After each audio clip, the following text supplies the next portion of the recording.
right. Well, welcome everybody back to an episode on the F Bomb Show. We are your hosts, Christina and Tara.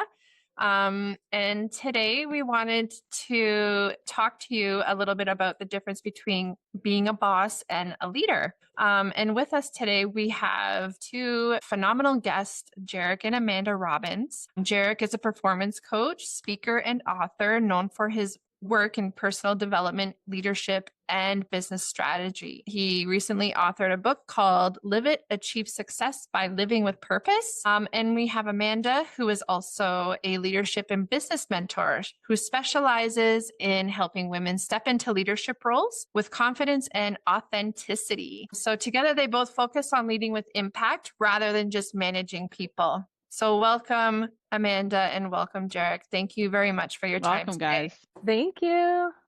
Thank you. Good to be here.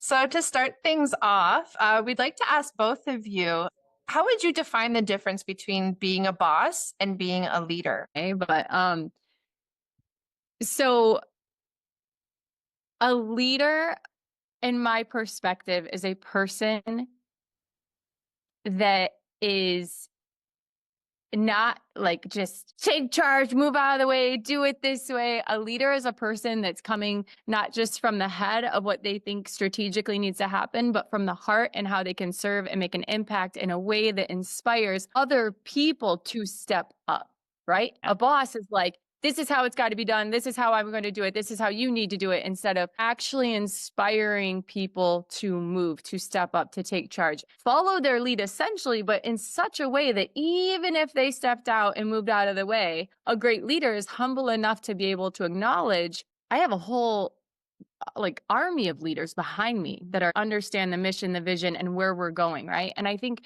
that makes all the difference. The thing that's interesting about the word boss, especially as a female, is this term boss babe. I personally never have subscribed to it. I cannot get behind it. And it's purely because of the word boss. Yeah. Like, I don't want to be bossed around. I don't want a boss, and I don't want to boss people around. Versus a leader, it to me is so much more inspiring, especially as it relates to great leaders that have made a tremendous impact, right? So it's interesting. It's actually as soon as that boss babe term came out, I know you guys didn't mention it, but it's the first thing that comes to mind. And I'm like, we got to get rid of it. Yeah. And it also then, I feel like in a way, when we think of boss subconsciously, people don't have the best connotation with it. And then to put that in combination, in relation with females, like boss babe, it's like, that just, no, like it just invites them to almost kind of be a bitch about it, right? Because I'm a boss. And I'm like, I've never subscribed to that, and I won't. And I actually think that together, although that energy may serve them in the moment, I think in some ways, what I have found amongst women leaders is that if they're embodying that kind of boss mentality, and they become burnout, like totally burned out, not fulfilled, and actually storming in a direction that wasn't even necessarily purpose-filled in the first place, right? Just to kind of prove a point. It's coming from more ego than it is heart and spirit. And I think that's all the difference with boss and leader. Well, I love that definition. Love that definition, Amanda. Jairek, you agree? So I always look at it, I kind of look at it in layers. Top layer, anyone who's in a leadership position, I'd just start, in any human, in any relationship whatsoever. All of this is based on a relationship you're having with yourself, with other people, with the community, with your business. And so I always look at it and just ask a core question. Are you coming here to get something, or are you coming here to give something? Yeah. That'll separate most of the people. And the reason most people, when they're aspiring to some role, it's usually because they're trying to get something. They're trying to get control. They're trying to get accolades. They're trying to get approval from themselves. Like, I am who I thought I was. They're trying to get something out of it. Therefore, they're just an unconscious leader. They're not there yet, which means they're trying to get something. And if you go anywhere to get something, at some point you'll drain all of it out, and now there's nothing there for you, and you have to go somewhere else to get it. That's when the relationship ends, and the person needs to go to some other company to get the thing they were trying to get. Right. And it's like, that's interesting. You came here to get, not give. Versus when you get someone who's here to give, they're honestly coming from the intention of, hey, it's my opportunity to share in some way, shape, or form, something that's useful. Partnership, when people come together, it's not partnership. What was the term? Purpose, if you look at the concept, people in my industry use it as this like esoteric grand statement of human potential and possibility, that we state this incredible purpose of what we're here to do. Purpose is when multiple entities come together and both achieve something that couldn't have been done either one on their own. Right. So it requires both to participate in their unique way. Therefore, it creates the next thing that is not available to either entity trying to work on their own. And so when you also add in a purposeful leader, it's someone who looks at all the parts and says, how do we put these together in a unique way that allows something to happen that would not be possible if all parts were not participating in their own uniqueness? We wouldn't be able to do that. We would not be able to accomplish that without you doing this and me doing this and them doing this. Like, it's not possible. Right. If only 3 out of 4 of us tried, we wouldn't make it. Yeah. But if all 4 of us do our part, we cross that threshold, and now that is possible. And so it's interesting from a leadership perspective, when someone steps in that role, first, are they here to give? 2, are they willing to look at all the parts available and say, what can we accomplish together that would not be possible for any of us separating any individual out of this? We couldn't get there. What can we do together that no one else on earth can do because they don't have us? And that becomes the unique opportunity where it's like, wow, that human being somehow looked at all the parts, figured out, how in the world do I get them to come together in their own unique way that allows something to then, I always say, transformational leadership. So there's transactional. I'll do this if you do that. I'll pay you, but I need you to do this. There's relational, like we're here together because we care about each other. And then there's transformational. We're doing something that wouldn't be possible if all of us didn't show up and do our part. That's leadership. Like, all of a sudden, you've caused these humans to realize, number one, they're invaluable. I can't do this without you, and I'm willing to say that. And you take someone from, you're irreplaceable, to, you're invaluable. I can't do this without you. That instantly changes the team dynamic. And this is what you bring to the table that no one else can. Second, so from undervalued to irreplaceable, that's a very unique feeling for a human to have, especially nowadays. Yeah. You're the buzz.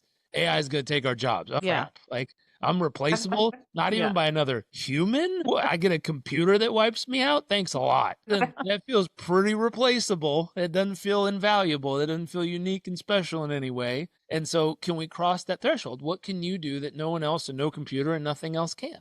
Yeah. And that's your own experience. You can bring that no one else can. The things you've been through, what you've seen, what you've experienced. That's the specialness of it. Grab that. And then the interconnectedness. How do we get all of us somehow to work together? There's got to be something that requires purpose, meaning us to each play our part in order to make something happen. And leadership, in my eyes, is sitting down, looking at your team, their skills, their unique experience, who they are, where they've been, what they've done, what they know, who they know, how they've done it, and saying, what can we accomplish with this unique community that wouldn't be possible? And that's the special opportunity. It doesn't matter what business you're in, because every business, there's some combination of humans there that is able to do something that if you removed one and put a different person in, not going to be possible with that team. It's the unique moment of that team coming together.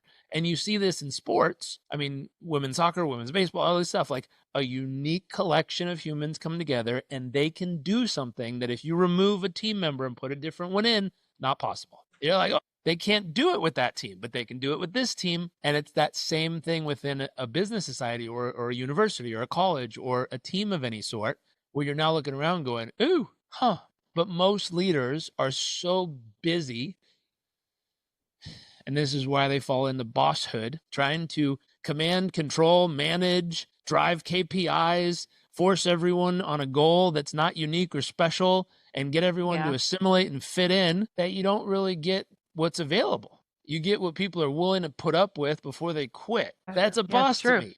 Someone who's creating an environment that people are like, I guess it's worth another day as long as I get paid. Or you walk into a leader and a leader's like, damn, I didn't know I was capable of this. And wow, look what we're doing. Like, this is cool. I've never worked in a place where we're doing stuff like this. I'm excited to do this.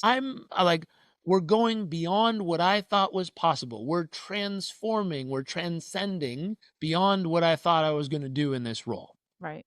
And that could be at an auto repair shop. That could be at a cafe. That could be at a tech company or an app company or a mining institution. It could be at anything. It's when someone steps into that leadership role and is able to cultivate that experience for everyone involved. And all of a sudden you see a whole different experience of humanness in there. So Jairek, that's interesting because I think like as a female leader, you know, it's one of the things I'm driven by is the motivation of others, but I go in there thinking, wow, this is amazing, you know. But as female leaders, don't you feel that we kind of encounter, Amanda, you can probably speak to this too. Don't we encounter kind of certain obstacles as we're getting there? I feel like there's stereotypes that are put in our way, that there's these confined gender kind of roles and thoughts that almost play into the inability to lead effectively in some capacities. And you reminded me of that, Amanda, when you said boss babe, right? You get this stereotype of a woman who leads an organization or an agency or whatever it might be, whatever it is, right? A team, and they act in a certain capacity or they lead like a man. You know that term, they lead like a man. I just wonder if there are certain stereotypes or things that are put or are already there that we kind of have to combat as females coming into leadership positions, or we feel obligated. If I can jump in, there's a unique piece here with men and women that I've noticed, and I'm with 3 women, so you help me on this one. I'll share what I think I know. We got you. If I'm accurate. Men and women reflect differently to criticism and response. And so the 100%. example is if a woman showed up to her peers, and I'll just use peers, not work, but peers, and she was wearing a red dress and just whatever, pantsuit. We're in the business setting. A really cool red pantsuit. And she walked over, and one of the other women in her peer group looked at her and went, "Oh my God, you're wearing that?" Yeah. Most men listening have no clue what just happened. Yeah. And you correct me, the 3 of you. What is the likelihood that woman will ever wear that outfit ever again in that group for whatever they were doing? Not very likely. No, Yeah. She just got reprimanded. Her group just told her probably not the thing to wear here. Now flip this around. If I had my cool red suit on and I'm a guy, not me, but a man, walks in and he's wearing a bright red suit for some reason. God bless his soul. He's creative that day. He walks in, he's got his red suit on, and a bunch of dudes go, "You're going to wear that, you jackass?" You probably What's respond the a lot likelihood he's going to wear it again? And I'll make it more extreme. What's the likelihood he will wear it every single time he humanly can to that group just to say a big F-bomb you? Like, it's a way a guy responds to criticism. Like, we go, "Oh, they're coming over? Where's my red suit? I got to put that shit on." Why? There's some antagonistic part of guys that when you tell us we look stupid, we're like, "All right, okay, where's my stupid shirt then? I'll I'm gonna show put it you on right now."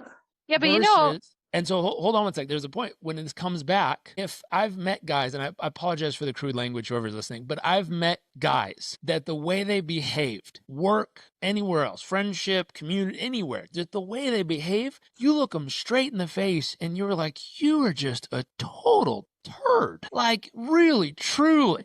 And they'll look you straight in the face and go, "Yeah, cool. Anyways, you want to get lunch?" And you're like, did they not hear me? Does it matter? Do they care? I don't know. They haven't stopped being a turd, and I've told them 1,000 times their face, and it almost feels like they wear that shit as a badge of honor. Yeah. Swap that over into the businesswoman experience. Now, there's some boss babes who wear that shit like a badge of honor. They're proud of how they stomp on, march through, hit down, bulldoze. I don't know what the cool terms are, but like, they're damn proud of that. And women might look at that and be like, "Oh my God, she's totally doing it." And she stands there and she's like, "Fuck yeah, I did it. And I'll do it again. Come on, like, bring it. I got you. I will knock you over." Then there's other women who that's not their nature. Someone says, "You're bulldozing." And she goes, "Oh shit, like my red dress thing. I won't do that again in this environment." And I think that a lot of that depends on an individual. So now it's not gender specific. Yeah. It's the individual's ability and how they filter what that means. And so the meaning, it's not what's being said, it's what each individual filters as the meaning. Because there's certain women that you tell them, "You're going to wear that." There's some of them, small group, that will put the red dress on next time you come to prove a fucking point. I'll be one of them. Actually, she did it again. I was in a setting, so I'm tall. I'm 5'10". Okay. Yeah. And so, but I love wearing heels. It just pulls an outfit together. Totally. Okay. So I was in my office, and some of these ladies who are shorter than me, like most women are, they're standing beside me and they commented on my heels. And they're like, oh, I don't understand why such tall women wear such high heels. I looked at them, I said, because it makes me look good. I just kept walking. Yeah. I wore them again the next day and the next day and the next day. Yeah. Yeah. And the piece I would throw in there to offer, and that's a beautiful example, that ability in certain topics, in certain situations, because I want to. Like, that's why I'm doing it. And I don't care what you think. But in other topics, someone says something. And the example I always give, someone told me this a long time ago. If a little kid I have a 4-year-old son, almost 5. If he ran up to me and he's like, purple face, purple face, purple face, you have a purple face, would I be like, I'm devastated? No, I'd be like, okay, banana face. Like, Yeah. I don't know. I'd come up with something weird to say to him and like we'd have fun. But there's certain cultures, certain situations, certain places, certain moments where if someone were to say those words, devastating. And it all has to do with what we think it means. And so what I would offer for people listening is the concept of what meaning have you given to the expressions people say around you, to you in some way, shape, or form. Because if we can control that meaning, we experience it differently. Yeah. And all of a sudden, we then choose how to think, what to say, and how to behave in our own way, regardless. And it's hard. I'm not saying this is easy. I've had people say stuff to me, and I'm like, ugh! And I'm like, wait a minute. Was it the actual word? Actually, no. I could give 2 shits about that word. Then what was it? What did it mean to me when they said that? And I was like, oh. And I wrote down what I thought it meant. And I was like, that's what hurt. Mm-hmm. And then I went and asked them, is this what you said? And they're like, God, no, I didn't say, that's not what I said at all. And I was like, oh my God. Whoa. Apparently it was man. Apparently, and this is a big one. My wife and I work on this all the time. After I say something, I stop and say, what did you hear? Because I need to make sure what I said and what she heard actually matches. And here's what I've realized. At least 80% of the time it doesn't.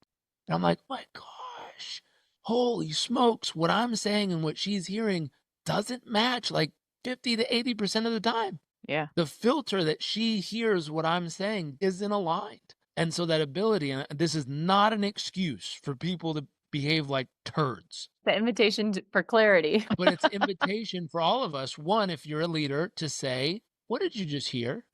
Mm-hmm. Yeah. And realize that what they say back, at least half the time, according to my localized research here, at least half the time will not match what you said. And you're like, no wonder that's how people feel. They're not even hearing what I'm saying, or what I'm saying somehow ain't getting across the bridge. It's like telephone. Words, tone, tempo, the whole thing's different by the time it arrives at their ears. Yeah, all of it really resonates because it's true.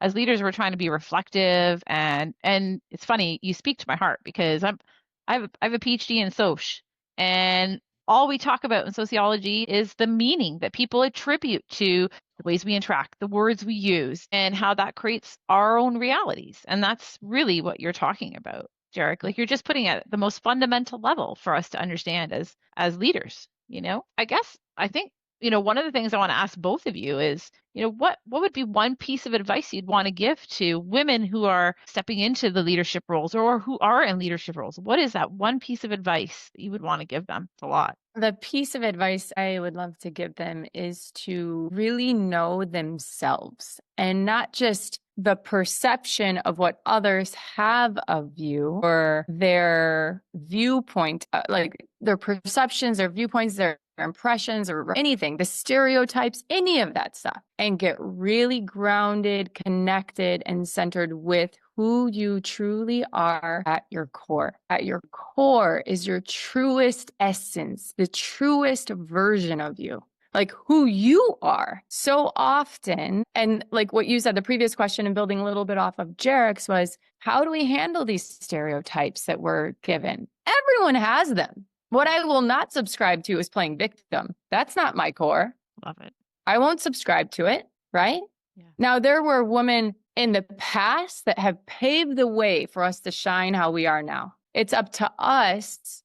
We don't have to play victim, nor should we choose to. And if we can connect with the truest version of ourselves, our core essence, who we are, and lead from there, our best will shine. without a doubt. And I think the same is true for others. Instead of projecting the stereotypes, the narratives, the historical past, right? Like what they did, we're here now. What are this person's strengths standing before me, and how can I help them shine? How do we help ourselves shine our strengths? How do we help others shine their strengths? I think it's one of the greatest gifts we can give to ourselves and to our team, our organizations, our communities, classrooms, wherever you're leading, is to truly focus on, put away all the stereotypes, the perceptions, the meanings, the beliefs, all this bullshit, and actually focus on, at this person's core, the God spark inside of them, their strengths. Like how can I let those shine? How can I encourage them and empower them to shine? I think that would be the best advice I could give to someone like getting into a leadership role. It's so easy to become lost in the fog of who we think we need to be, or who society wants us to be, or what is on social media of like, wow, we need to do it all as women because we can. Yeah. You can do anything you want to. Any human can do anything. You cannot do everything. And I wouldn't even encourage you to do so. And if you're trying to do so, you've let ego take the wheel and drive, and it will lead you to burnout, overwhelm, to stress, to frustration, resentment, to how the hell did I get here? This is why women are having midlife crisis. This didn't used to be a thing women did. No. It was just men. Now women are doing it because we're trying to do it all because society tells us we should, and and we're battling these stereotypes, and we're falling into victim. Like, cut it. Like, who are you at your core? Like, this isn't something that just like, I wish it were something we just woke up and it happened. This is something we have to like guard against, like protect. Yeah. This is our sacred energy and space to like connect with every single day, whether it's through meditation or prayer or breath work, to be like, Yeah, whatever works. this person is testing me, or this person is projecting at me, or this person, or social media, or this or that, this man, this one, whoever it is. And instead be like, who am I at my core? And how do I show up in that energy right now? It's actually something like, I'll probably get choked up. Jairek does a phenomenal job of this for me, where like, I can like stretch myself so far and then become stressed or overwhelmed. Like, I need to move these mountains. And he's like, whoa, okay. And how do you want to do that? Do you want to do that in this stressed out way? Do you want to do it with force and that energy? And it's an invitation to reconnect with like, who is Amanda at her core? Like, what's my essence there? It's like, no, I want to do it with joy and love and light and play. And he's like, well, then the question is, how can I do this thing? Not everything, but this one thing that I want to do right now in this moment with joy, with love, with light, with play. And it changes everything. And it's so beautiful. So my advice would be like, zero in on what that is for you, that part of yourself. And if I can share like a really brief exercise actually that I really love, like if you were to draw 3 circles and think of this outside circle as like, what are all of the titles I wear? Like, you know, leader, director, founder, caster, author, speaker, coach, whatever it is, right? Artist, all of the titles, sister, friend, daughter, all of the titles that the outside world has given you, right? And then you take another circle, a little bit more like an inner circle. That's your outer circle, and one circle inside. And inside that circle, you have the titles of, the adjectives, the descriptors. How do people describe you? Loving, kind, caring, passionate, ambitious, driven, hungry, willing, strong-willed, independent, whatever it is. That's like how people describe you. These are all going to influence us in how we show up. But at the most inner circle of this, like on the very inside, your core, that's where you get to describe you. How do you describe you? Not the titles, not how people see you, but like you. What's the truest version of yourself? It probably won't be truly like, it might not even be as many adjectives or descriptive words or whatever. It might just be a few things. And for me personally, it was love, light, joy, like very simple. And like, if we have those as like, not even our virtues, like that's just like, that's us like shining bright. Like that's the part we're connecting with, and that's the part we're leading with. And every single day you do the work to set aside, harnessing that, not giving it away and letting other people decide, but like really holding on to it. Like it is like this fortitude around you that no one can take away from you. And you're leading with that and you're pouring that into others. It is a beautiful thing. I think it's absolutely changed my leadership. It's changed the people I work with and coach and everything. So that's it. Okay, I'm totally doing that, Tara. I'm totally Me doing too. that I just exercise. found that really insightful. I love that, Amanda. I think Oh we're my done God. here. Yeah, but seriously, it's I totally get that, Amanda, because there are so many titles that we wear every day, and it's that inner core. And if you don't know what that inner core is, I think that should be the eye opener, right? For us as leaders, period. It's the truth. When we're living outside of our truth or out of alignment with our truth, like what's true to us, everything feels funky and frictiony and tension, Agreed. and resentment, right? Yeah. Because we're like trying to fit into these boxes or molds or ideas of how things should be instead of like, who are we? And when we tap into that version of us, for every single one of us is magnificent. Love that. Like think of that too. Not just about us, but if everyone around us did that, because we're putting aside like all the this way, you should do it this way. You're not good enough. You'll never be this. Like all that narrative. Get out of here. You just gave me my light bulb moment, Amanda, for this episode. New leaders, I think one of the greatest lessons, there were kind of three main mentors in my life, but one of them that stood out was my grandma. And she was someone that when she was growing up, it was in Southern California, things weren't fair, things weren't easy, things weren't equal in any way, shape, or form. And so like her backstory, there was a time she told me, and she never complained about anything. She just told me as it was, facts of history. And she's like, oh yeah, I remember as a girl, there was a swimming pool in town. It was the city swimming pool. And her and her girlfriends went there to go swim.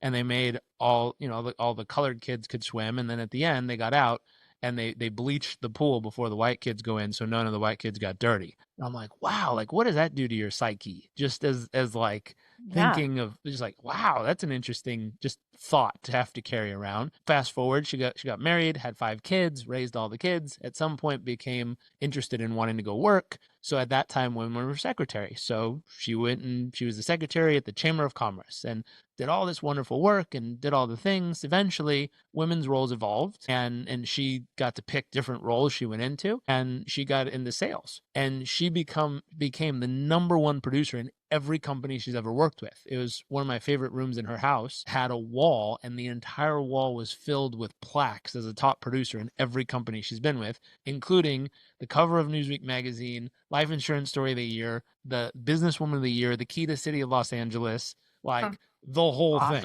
And you stand there, you're like, wow. I showed up in the middle of her 40-year work career in sales. And at 5, she had me in a suit going with her on presentations because my mom had to go work. I was staying with my grandma. She wanted to go work and was going to go do it. And so she went to Nordstrom's, bought me a suit, had me learn the presentation. At 5, I was going with her to presentations and she'd go like, here, he can show you, and let me go through 3 or 4 pages of the deck to pitch people. And everyone thought it was cute and signed up. And so this whole thing, like her and I have been working together since I was 5. I'm now 40. So 35 years of working with grandma in some way, shape, or form. And the one thing she told me when I always lean back, I'm like, Grandma, you've been through a lot. I mean, you started off as a secretary and then you got into sales and then you built a sales team and then you have your own, company, and you've hired and managed and led all these people and done all these things and gotten brought out to speak all over the world and what you've done. And I was like, narrow it down. Like, what's the thing? If you could tell me the one thing that's most important, what would it be? And she told me, she goes, no matter what hand you're dealt, take it and play it to win. Yeah. I was like, cool. Like, that's useful. Easy. Like, damn, Grandma, like you're good at this. Okay. And she's like, it's not fair and it's not easy. And it's not like everyone gets 4 aces. Like, no, you get whatever you get. And some's better, some's worse in all different ways. And of an advantage to you might be, a disadvantage to me or vice versa. It's just what you're dealt. And whatever you have, figure out how to win with it. Love it. She's like, you can win with any hand. Like, you just got to be creative and you got to figure out how to apply it. And I always sat with that. And I'm like, that's one of my favorite memories and lessons I picked up from her is like, take what you have and just have the mindset, I'm going to win. And I'm just going to figure out how to make this hand win in my own unique way. And so if you're a new leader coming in, you're going to get handed a team. You're going to get handed a situation. You're going to get handed a deck, a hand of cards, basically. And you got to look around and be like, okay, you might have the Super Bowl champions, or you might have the Stanley Cup winners, or you might have, the Mighty Ducks, or the, what was that cute football movie called? Like the one with all the misfit kids. Like, Yeah. I don't know which one you have, but play it to win, man. Because if you can find your own unique way to pull the uniqueness, it was like the little kids that are all ragtag and like all different shapes and sizes. And the one real lunchbox was the kick-ass girl on the team. And like, they got this whole crew and everyone looks at them like, there's no chance these kids are going anywhere. And they end up winning because they figured out how to pull the strengths out of each one of them uniquely and individually. That's it. Right? The magic. That's it. The magic is you're handed a team and you got to look there and be like, oh, where's the magic in each one of these people? And how in the world do I bring this to life? And if I can, we're going to win. Yeah. That's awesome. Another great one, eh, Tara? Oh my God. I'm having so many light bulb moments and I love it. Yeah. Well, thank you for having us. No, thanks for thank coming you very on, the much. two of you. This has been amazing. It's been an amazing experience. And I will hopefully get to chat with you at some point again soon. I can't wait to see what else comes from you guys. I see you online all the time and I love it. A lot. She has a lot more to share, I tell you. Listen, I have no doubt. Amanda has been one of my favorites when I see the both of you. She's a strong and silent type and I love her. Thank you. Strong, yes. Silent. Again, Thank you so much for having us. I can't wait to hear. Awesome. Yeah, how this goes.